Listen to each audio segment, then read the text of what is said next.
which we all know will fail, maybe, just maybe, we can muster the courage to take seriously our responsibility to seniors and to all Americans. Madam President, thank you. I yield the floor. President, Senator Myler. I ask unanimous consent to speak to my colleagues as if in morning business for 30 minutes. Without objection. Yeah. On February the 14th, President Obama delivered his budget to the Congress. I often describe to my constituents that Washington is an island surrounded by reality. Nowhere is this more apparent than with President Obama's February 14th budget. In presenting and defending his budget, President Obama and his staff have said his budget, quote, lives within our means, and an additional quote that it will not add to the debt, and an additional quote that we're not going to spend any more money than we're taking in. Well, obviously, all you have to do is study the budget, and you come to the conclusion that these astonishing statements don't equal the facts. The Congressional Budget Office recently projected the deficit for fiscal year 2011, the year we're in, will exceed $1.5 trillion. This is on top of a trillion-plus deficit in 2009 and 2010. Today, of every dollar spent, more than 40 cents is borrowed. Our country is on an unsustainable path. But you wouldn't realize that by looking at the President's budget proposal. It doesn't recognize the serious fiscal crisis that our country faces. What it represents is the status quo. Over the 10-year period, President Obama's budget adds more than $10 trillion in a publicly held debt and $14 trillion in gross debt. Does that sound like on February the 14th that he put before a Congress a budget that we're going to live within our means and not spend any more than we take in? During this period of time, going up to 2021, debt held by the public would reach 87% of GDP compared to a 50-year average of 35%.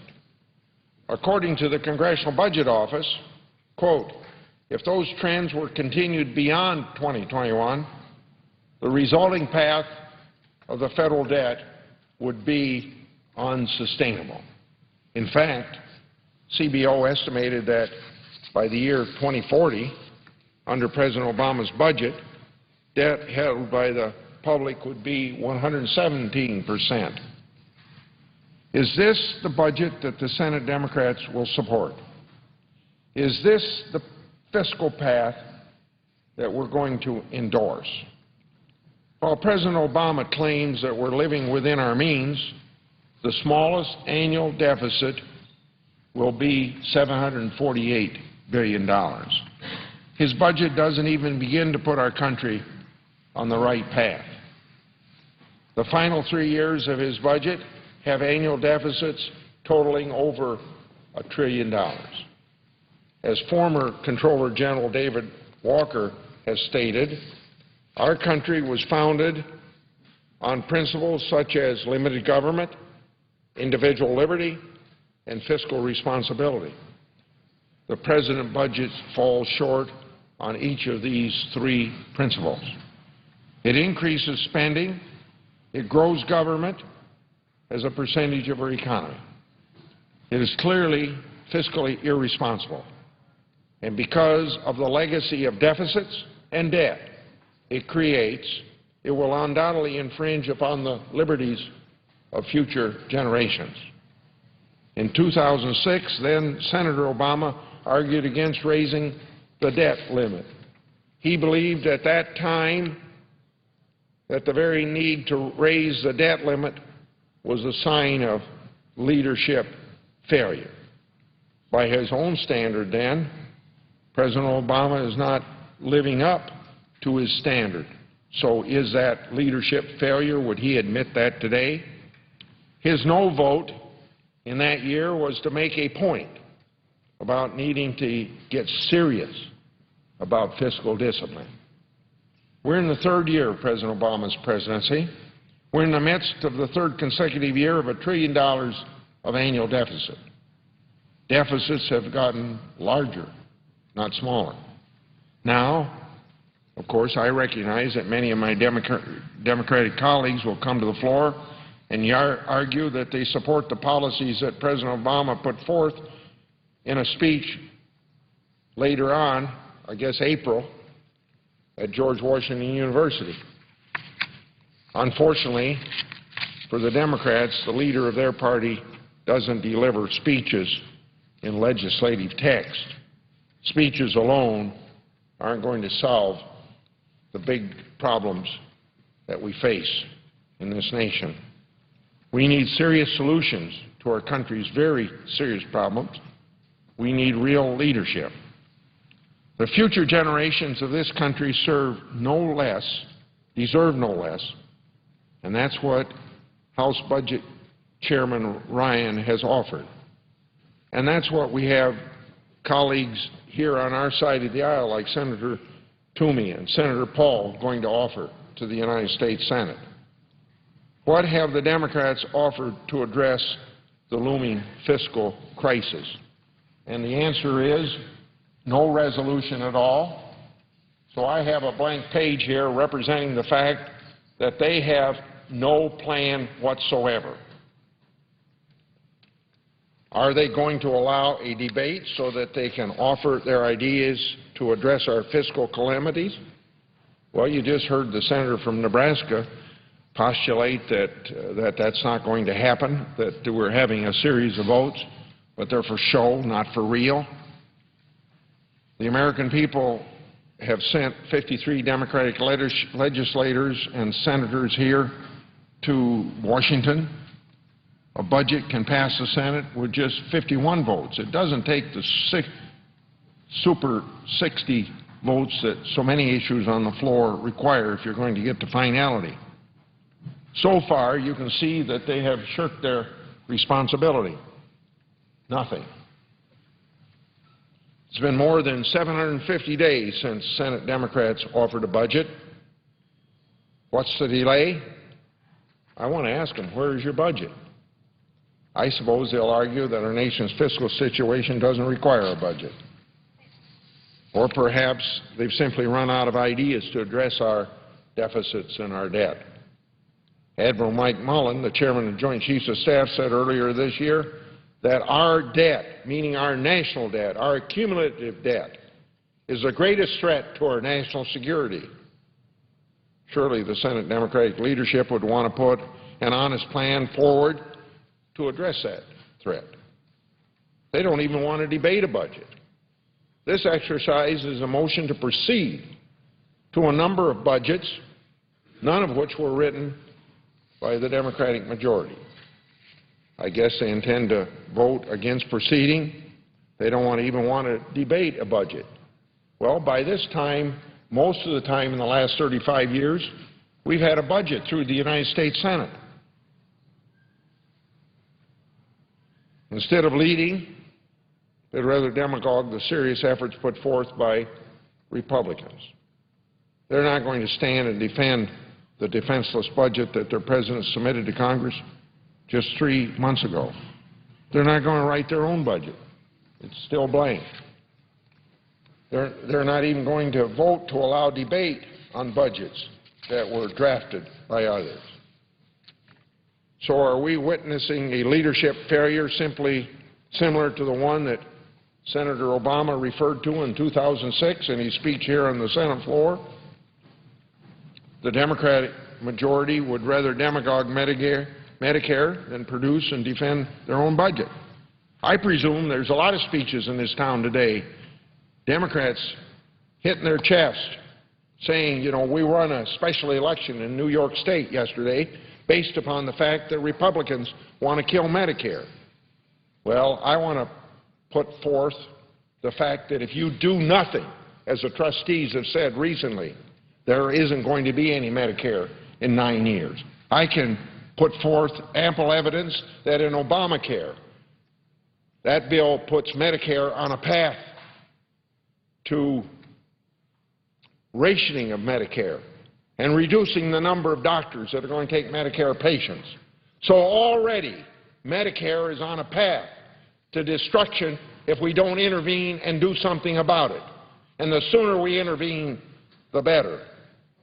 And we ought to be intervening now in a bipartisan way instead of all the talk about partisanship and destroying it. Just because there are some people in this Congress who know that Medicare isn't a problem, and the sooner you deal with it, the easier it's going to be to deal with it.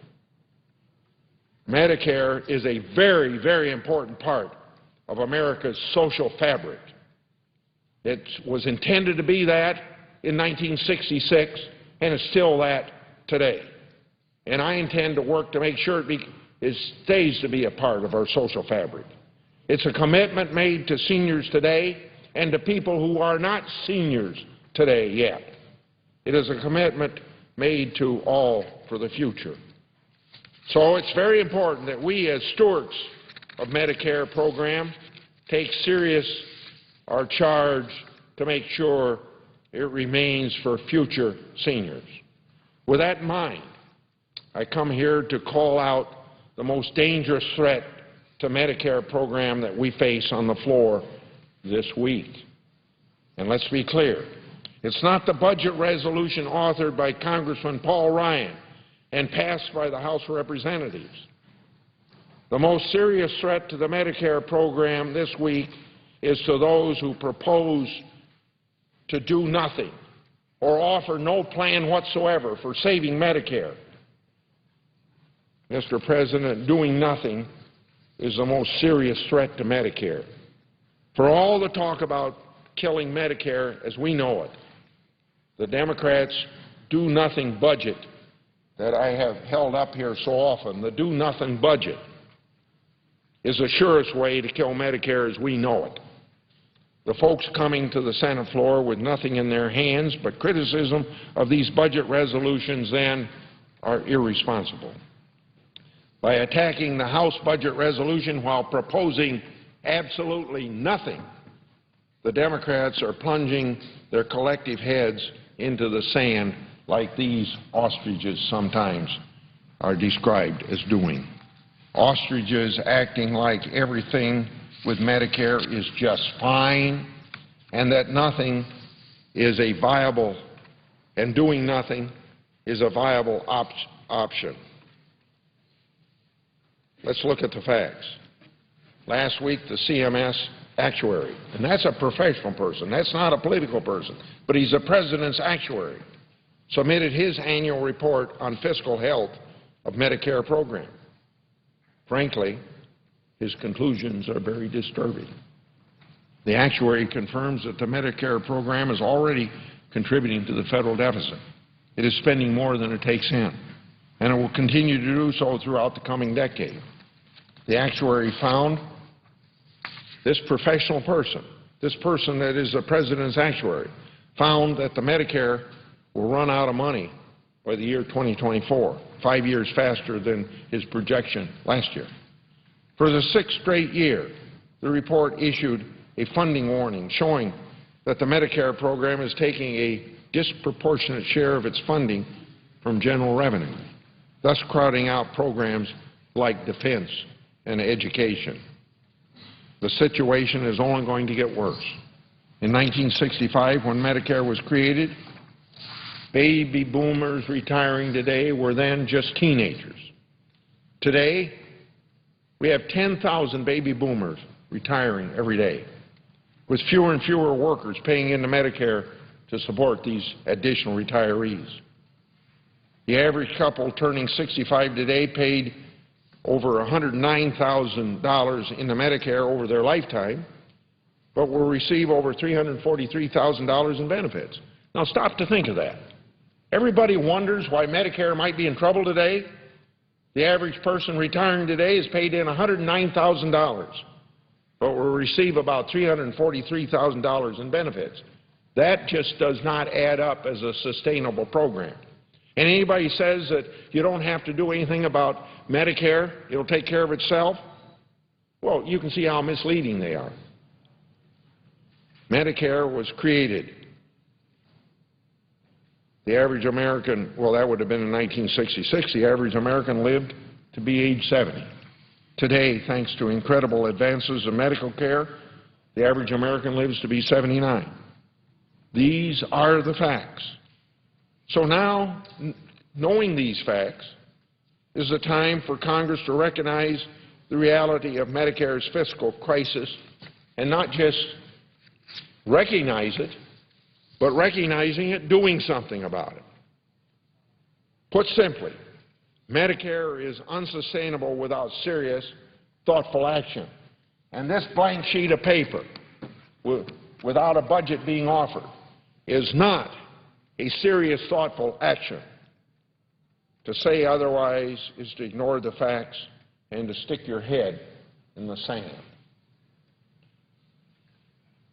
The Ryan budget, as it relates to Medicare, has had much discussion lately. It is simply a blueprint. A budget, even if this page were filled in, a budget never becomes law. It never goes to the President of the United States. It's a discipline for the Congress of the United States. It does not become law. So anybody that says that voting for a budget is voting to do something to Medicare is crazy. It's not even, because actual policy, as we know, is going to be determined by other committees other than the Budget Committee. In the House, most often the Ways and Means Committee. In the Senate Finance Committee. That's the committees that write the bill that you can say what's happening or not happening to Medicare. Anyone here telling the public that if this budget blueprint is adopted, it'll be a law, doesn't understand how the legislative process works. But this vote isn't even about a budget blueprint. The debate that we're having today is about a simple motion to whether we ought to even debate a budget.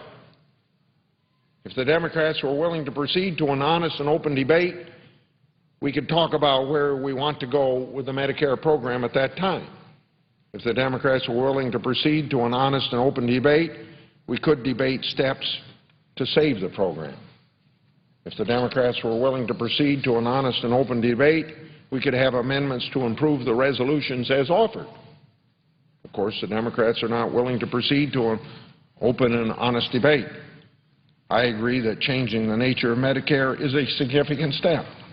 Requiring people who are 10 years away from retirement to expect to pay more for their health care in retirement is a significant change in policy. It should be considered, however, thoughtfully in the context of Medicare's serious fiscal difficulties. They aren't going to go away. Describing this policy as ending Medicare for seniors is irresponsible and factually false. People who engage in this type of demagoguery are endangering coverage for the very people that they claim to support because they continue to propose nothing. Where's the Democrat bill? This is it so far. A blank piece of paper. Produce nothing. I have great respect for the chairman of the Senate Budget Committee. I know he's tried to produce a budget, but apparently his leadership thinks that demagoguing Republican budgets is far more politically profitable than standing behind one of your own plan, and so they have squashed all of his efforts to produce a budget. Even though we don't know that the Democrats have turned into ostriches when it comes to saving Medicare, we are fortunate to have a record over the past several years to examine. So let's look at Obamacare. Passed solely in a partisan vote of 2010. It took $500 billion, a little more than $500 billion, right out of Medicare program to fund a new entitlement. So Medicare's in trouble. So take away $500 billion from it, start up a new program? Does that sound fiscally responsible? I have no doubt that some folks may come to the floor to argue that Medicare savings extended the life of the Medicare program. But every reputable source that has analyzed that claim has appropriately tagged it as double counting. The CMS actuary that I've referred to in the past today continues to call for some of the productivity cuts made by the Democrats in their health care reform bill as unsustainable and unrealistic. And I say, he doesn't say it, I say it, going to bring rationing. So down the road, what sort of health care are seniors going to have? It isn't going to what they know today. And of course, we all know that the Democrats failed to resolve the sustainable rate problem, growth rate problem, which is a formula for doctors' reimbursement. So the problem of physician payments continue to haunt fiscal future of Medicare. And if we don't do anything this year, Medicare physicians will face a 30% pay cut. Imagine that. Today, many Medicare patients already are being denied care and personal choice that they deserve, because the AMA, the American Medical Association, has said 1 in 3 primary doctors is limiting Medicare patients, and more than 1 in 8 of those doctors is forced to deny Medicare patients altogether. Our seniors already face the pain of a broken Medicare system, and yet the Democrats remained ostriches with their heads in the sand because they have no Medicare solutions that they want to offer. Perhaps I'm being too hard on the Democrats. President Obama, perhaps speaking for the Democrats or perhaps not, has put an option on the table for addressing Medicare spending. He did it in a speech, George Washington University, December 13th. Now, of course, we won't be able to vote on that here today because, as Senator McConnell said yesterday, you can't vote for a speech. But at least we should consider the option that the President put on the table. In his speech, President Obama suggested that we should control costs of Medicare by tasking the Independent Payment Advisory Board that was set up under Obamacare to do even more than what we proposed a year and a half ago when the bill was passed. Now, you might ask, what is the Independent Payment Advisory Board in Obamacare? Well, it was created by the Democrats' health care bill. It's a 15-member panel of unelected advisors that would make binding recommendations on how to reduce Medicare spending when spending is projected to exceed a certain level. Effectively, their recommendations have the force of law without congressional intervention to replace the cost or to replace the cuts that they might suggest, and that, under the law, would take a 60% majority, and you know that's very difficult to get 60 votes in this body for any one thing. That law says that the board cannot make decisions that directly relate to premiums, deductibles, or co-payments that Medicare beneficiaries pay. It says the board can't change the eligibility criteria for Medicare benefits. So then what can the board do, you may ask? Well, it's going to zero in on provider payments, doctor payments. So I want to repeat a statistic I quoted earlier, because after the Payment Review Board gets done, you're going to have more than the 1 in 3 primary doctors not taking Medicare patients. That presently is the situation. And we have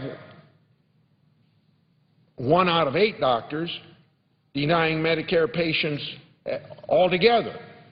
In other words, they aren't going to see Medicare patients. And that's today, and it's going to get worse when this Payment Review Board gets done. According to the Joint Economic Committee today, Medicare allows medical providers to collect 89% of costs of services provided to seniors. Under the President's proposal, by 2022, Medicare providers will only be allowed to collect 66% of the cost of services provided to seniors. Reductions will clearly restrict seniors' access to the quality health care. So let me sum up what we do know about Democrat actions on Medicare, because it's already on a path to destruction. So, of course, I get a little bit upset when I hear people on the other side of the aisle saying that Republicans want to do away with Medicare, when it's part of the social fabric of America, and we want to keep it part of the social fabric of America, and we want to do it not only because it's a federal program, but we want to do it because it's tied in with a lot of corporate retirement health plans, where it becomes a primary payer and the corporate health plan becomes a secondary or additional payer. So, summing it up by saying that they have enacted already $500 billion worth of cuts to fund a new entitlement called Obamacare. Many of those cuts are described by the independent CMS actuary as unsustainable. They have yet to find a way to fix the doctor reimbursement formula called the sustainable growth rate. And still the President has proposed yet further reducing payments to providers. Of course, what's that going to do for seniors of America? It's going to reduce access. This will make it harder for seniors to find providers willing to treat them. This will drive some providers out of business of providing services to seniors. In other words, they can't afford it. There's one simple word to describe this approach, and a word that I do not take lightly. The word is rationing of health care for seniors of America. It may not be direct, overt rationing, but you have to have your head buried very deeply in the sand not to realize that that's going to be the outcome of policies already put in place by this President through Obamacare on Medicare, and then they want to accuse us of destroying Medicare. So I get back to what today's debate is all about. I think that we ought to seriously be having a legitimate floor debate rather than a series of political show votes today. I will vote for the Senate to begin debate on the Ryan budget and the other Republican budgets as they are offered, because I don't have a chance to vote on anything from that side of the aisle because, see, it's just a blank sheet of paper. There's nothing there that the majority party, not the minority party, they're the majority party, have suggested. I will vote to begin debate, not that I support any of their budgets in their entirety. I will vote to begin debate because our fiscal situation demands serious efforts, are giving serious considerations. And in no area, as I've made clear in my remarks today, is this more critical than in Medicare, because Medicare is on a path to bankruptcy. People who support the Medicare program and care about those who will count on that program today and for many years to come are willing to put serious plans on the table for debate. It is our responsibility to ensure Medicare's survival for future seniors. Doing nothing is the worst for Medicare. The surest way to kill Medicare, as we know it, is the Democrats' do-nothing plan. Demagoguery is irresponsible. So I would suggest pull your head out of the sand and join a real debate to save Medicare for the future. I yield the floor, and I suggest the absence of a quorum. Clerk will call the roll. Mr. Akaka.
Well, this quorum call is underway. The Senate gavelled in this morning at 10 Eastern, beginning with general speeches. It was supposed to last until 11 o'clock, but they've continued through. The legislative business they'll be dealing with today is the extending provisions of the Patriot Act. Those provisions expire at the end of the day. Senators are also working on an agreement on when to vote on the House Republican budget. Live coverage of the Senate, of course, here on C-SPAN 2. The House gavelled in at 10 this morning. They just gavelled out the return at noon Eastern for legislative business, working on the Public Health Service bill.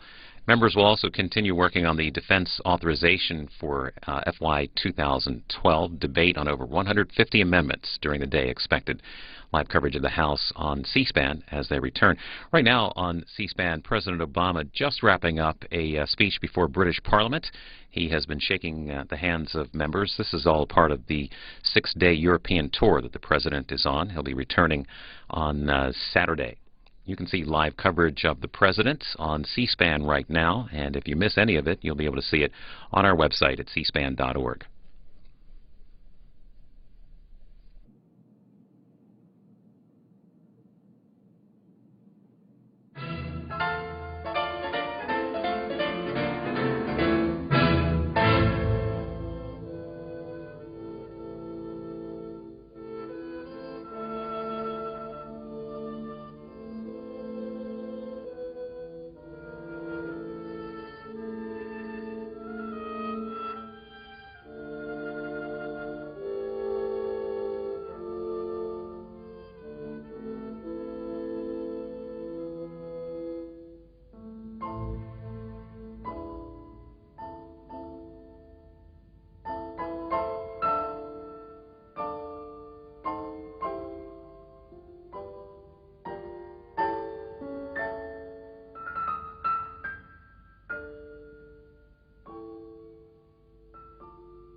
President, the Senate presently in a quorum call.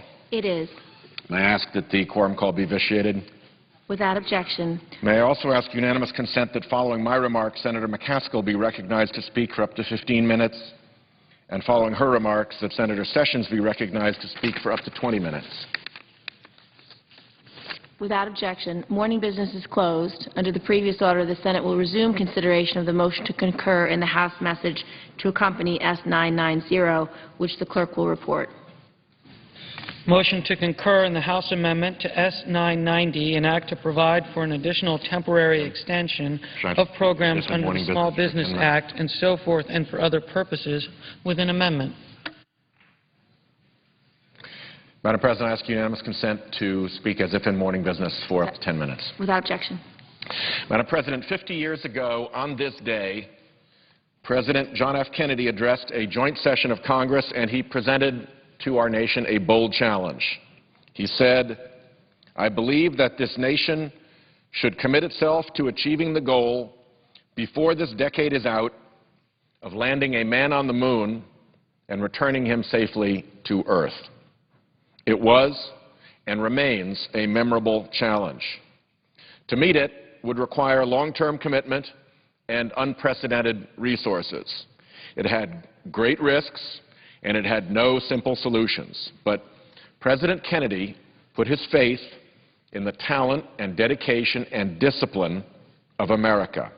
He believed that his challenge could mobilize our country to meet this challenge and succeed. And he was right.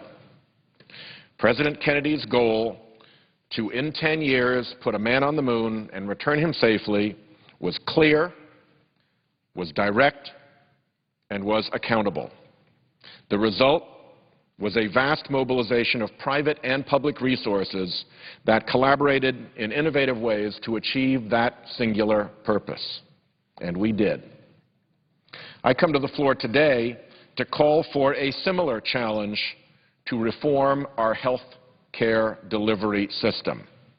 While the goal now is different, the urgency and the need to mobilize both public and private sectors towards a common and vital purpose is the same. Madam President, our massive budget deficit poses a real threat to our economic and national security. The chairman of the Joint Chiefs of Staff identified it the other day as the single greatest threat to our national security, our nation's debt. There is also common ground that the skyrocketing costs in our health care system are at the heart of our nation's fiscal problem. I do not agree much with Congressman Paul Ryan, but we do agree on that point. He has said that if we are to be honest about our debt and deficit at its heart, it is a health care problem. So now is the time for our country to set out a clear challenge, as President Kennedy did, that will address our health care cost problem. That challenge must stand on two facts. One fact is that our health care cost problem is a system-wide problem. Republican proposals to end Medicare as we know it misdiagnose fundamentally the problem. Most everybody in America knows that it doesn't matter who your insurer is. Whether you're insured by Medicare or Medicaid, the VA or TRICARE, United or Blue Cross, in the last decade, costs across all insurers have gone through the roof. Indeed, just today in the news, Secretary Gates is reported to have said about his Defense Department budget, everybody knows that we're being eaten alive by health care. We have a system-wide health care cost problem, not a Medicare problem. Health care expenditures are nearly 18% of our gross domestic product. The next least efficient country in the world spends only 12% of its GDP on health care. And you would have to go far down the list of our competitor nations before you find a country that has as poor health outcomes as America has, even though we spend vastly more for our care. We have a system-wide health care cost problem and a system-wide health care quality problem. The second fact is that the health care cost problem and the health care quality problem are related. We have at our disposal an array of health care reforms that will reduce the cost of health care while improving the quality of health care. These types of reforms, new models of care coordination, quality improvements in hospitals, paying for quality, not quantity, to our physicians, and reducing overhead costs in the system, they all have one liability, and that is they don't lend themselves easily to estimates of cost savings.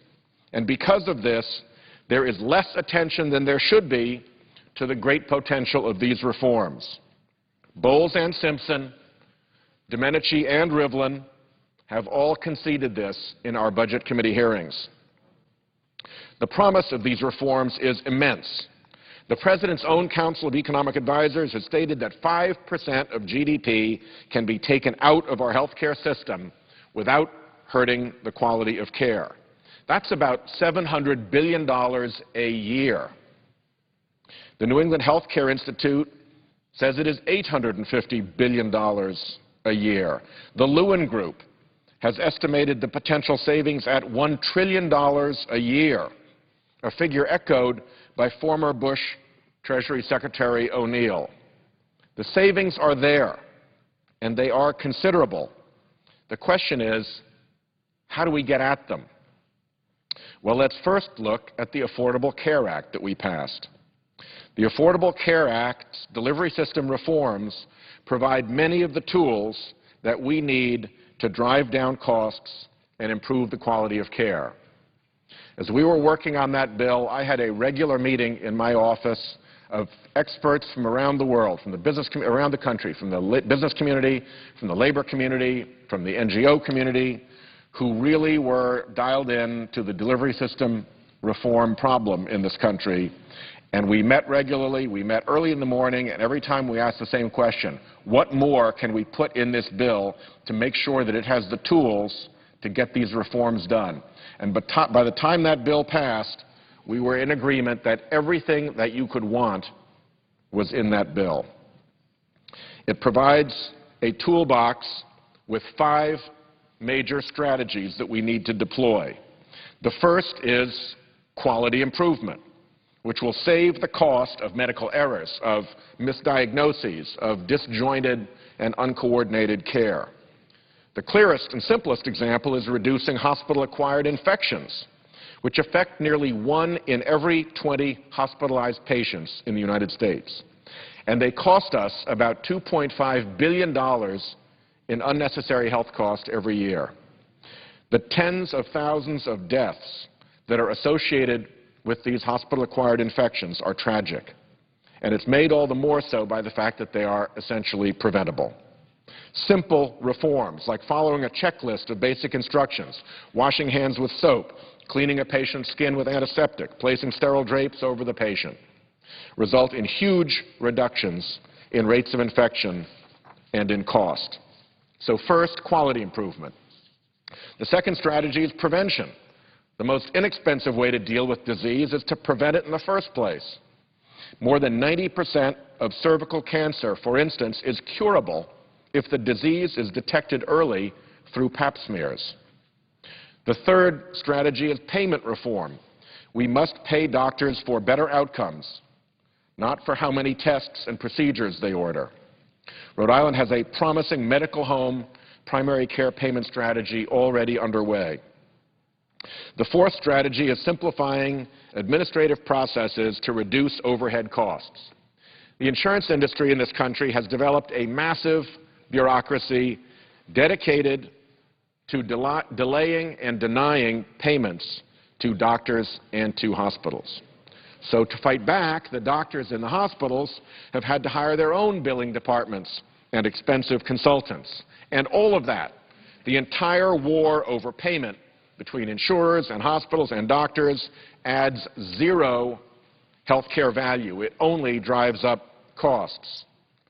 And finally, the fifth strategy is a robust, secure health information infrastructure.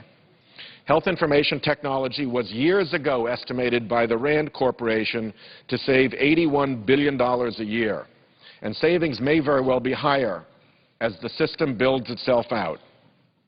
Not only is a robust health information infrastructure a good end in itself, but those four other delivery system strategies are empowered and advanced and expanded by robust health information infrastructure. These 5 delivery system reform strategies hold the promise to deliver the enormous savings we need to extract from our health care system, and to do so in the most humane way, by improving the quality of care. The debate that we need to have on our health care cost problem must focus on delivery system reform, on how we can implement these delivery system reforms from the recent health care reform bill as quickly and as effectively as possible. And this is what brings me back to President Kennedy's speech on space exploration. President Kennedy did not say, "I am going to see to it that America bends the curve of space exploration."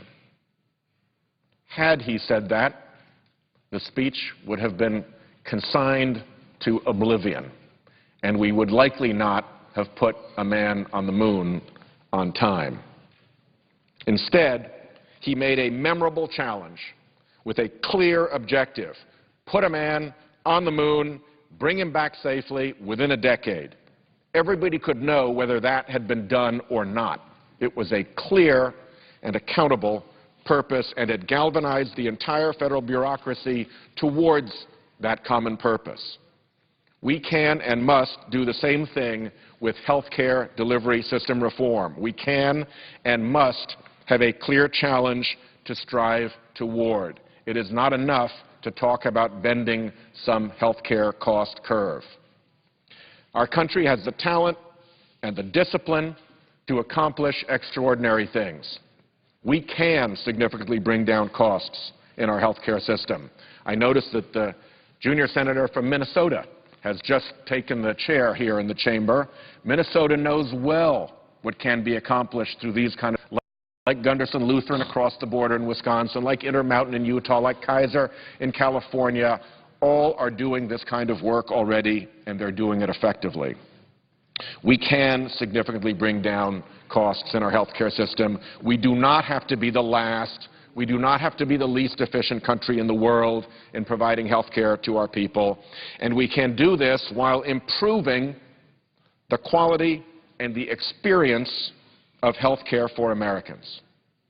I'll conclude by saying that tackling these issues won't be easy, but to go back to President Kennedy's speech, he said, "We choose to go to the moon in this decade and do the other things not because they are easy, but because they are hard." I urge my colleagues and the administration, we really cannot afford to fail. Let's raise the stakes, set a hard challenge.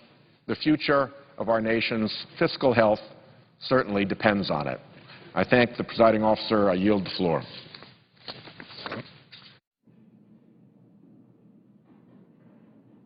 Mr. President. Senator from Missouri. Mr. President, this is a place that runs on words.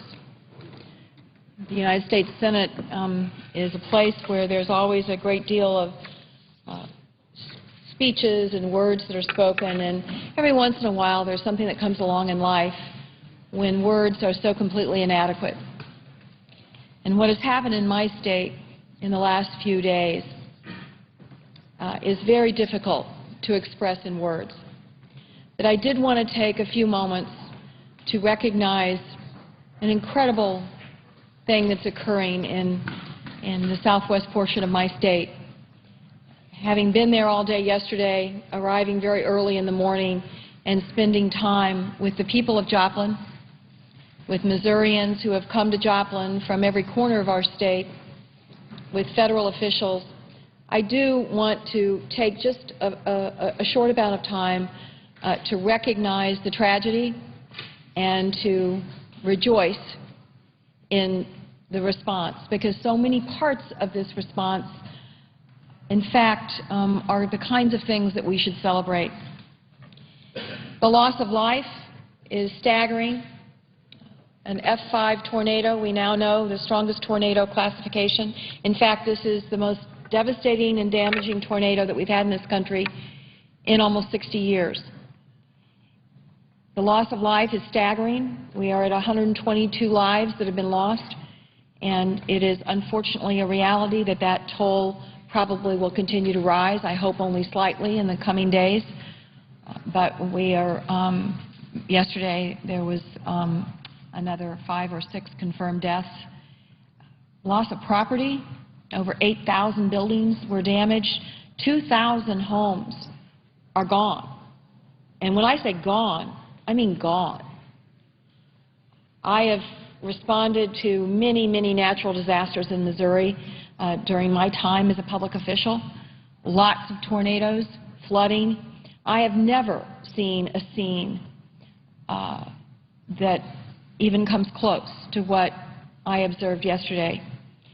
Walking among the rubble, you realize that what you're walking through are people's lives that have been spread far and wide and that in many ways cannot be recovered, cannot be made exactly as it was before.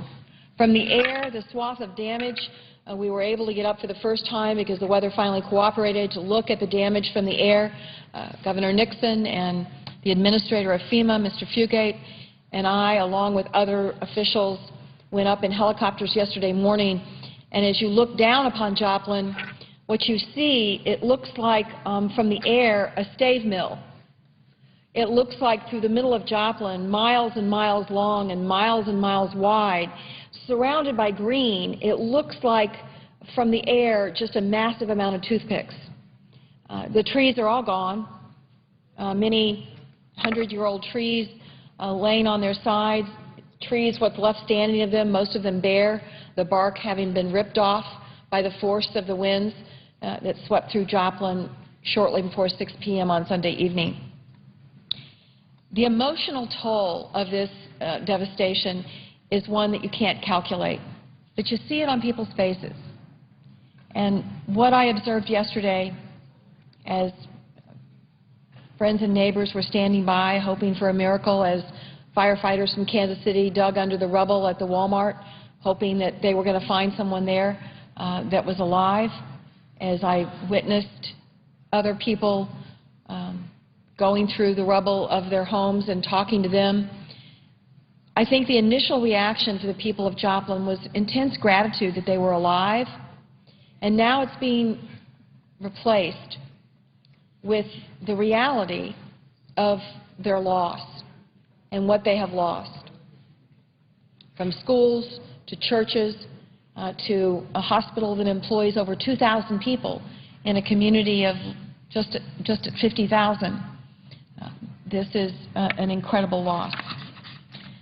But the pain is palpable on these people's faces, and that is why it is so important that we don't lose sight of what they're going to need over the coming weeks, months, yes, and even years. The response that I witnessed in terms of what was on the ground was remarkable. From federal, state, first responders, local communities, and obviously the officials of Joplin, Missouri, all working together seamlessly as a team. The federal government, unlike many disasters where they wait several weeks to declare a disaster, they obviously understood that flexibility and the immediacy of the response was incredibly important in this instance, and they declared a disaster within 18 hours of when the tornado occurred. FEMA had people on the ground within 12 hours. The National Guard deployed. They had National Guardsmen there before midnight. And since that moment on, more and more people have been responding with more and more assets to help the people of Joplin and the recovery effort. I want to call out particularly the fire chief in Joplin and the city manager in Joplin, who have done remarkable work the fire chief lost his home. And as I walked through the firehouse yesterday going down to the command center, I heard a barking in one of the rooms. And I said, well, is that a canine unit? And they said, no, the fire chief is living here with his family, and that's his dog because his home is gone. So as he lost his home, he obviously had to turn to the important job of initially fighting fires and then obviously participating in an unprecedented effort at search and rescue over the following 48 hours. Very proud of our National Guard. We have over 200 guardsmen that are there as we speak, and they have done, as always, remarkable work. I talked to one man who had just finished duty in Poplar Bluff with the flooding and immediately came over to help in Joplin with the tornado response and recovery. The state of Missouri, Governor Nixon has been on the ground for much of the last 72 hours. Along with his team, he is bringing his cabinet heads down to Joplin to work on various parts of this over the next 48 hours, along with sub-cabinet members from the federal government, housing, HHS, to be of assistance. And let me just take a minute to talk about the first responders. I am so proud of the police and firefighters that I encountered yesterday. I am so proud of these men and women. As I looked around, I realized that there were search and rescue teams from every corner of our state. Task Force 1 was there from Central Missouri. Almost 100 Kansas City firefighters were there, and I had an opportunity to visit with many of them as they were attempting a rescue scene yesterday afternoon. 3 o'clock in the morning, yesterday morning, a caravan from St. Louis of over 100 firefighters and all of their equipment and assets rolled down I-44 to get to Joplin to help their brothers and sisters in terms of this effort.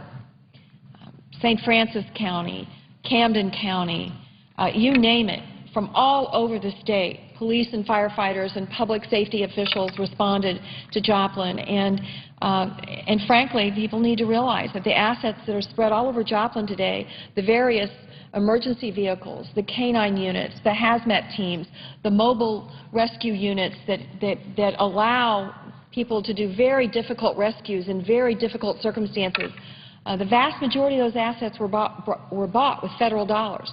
The vast majority of that equipment came to these Missouri departments from grants, federal grants.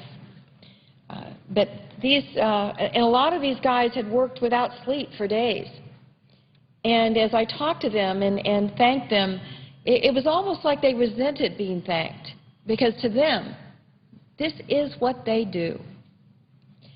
And I will tell you, one thing that yesterday gave me was an incredible passion to fight for these folks' pensions and their salaries. These are not the people that are causing economic chaos in our country. These are not the people that deserve to be diminished in public discussions about what they receive for their work. These are the best we've got, and they deserve every dime of pension that they have bargained and fought for. I am so proud of Joplin for its response to this. This is a community of great faith. This is a community that will come together like a lot of Midwest communities do in circumstances when their neighbors are in trouble. And everywhere I have gone in Missouri, in fact, our phones are ringing off the hook. What do we need to do to help from Missourians? Frankly, right now, the most important things people can do are give blood, to donate to the Salvation Army and Red Cross, and to wait to hear from the officials in Joplin when volunteers are needed. Right now, too many volunteers swarming into Joplin could cause more problems than it could solve. So people need to check in with the local Red Cross in the Ozarks. They need to check in with the website, the city website, and when there is a call for volunteers, it will go out and those volunteers will be needed. But for now, what the most important thing people can do is to give money and to give blood. And the other thing I think we can do for all of the people who lost their lives in this tragedy is to have a plan when there is a tornado warning. Many of the families, and I think we are guilty of it in the Midwest maybe more so than other places in the country, because we hear sirens and tornado warnings a lot in our lives. I've grown up with tornado warnings in Missouri, and I will be honest that I probably have never taken it seriously enough, but that will not happen again in my life. My family will have a plan. My family will know where to go and what to do if, in fact, there is a tornado warning. Don't ever assume that a tornado warning is not serious.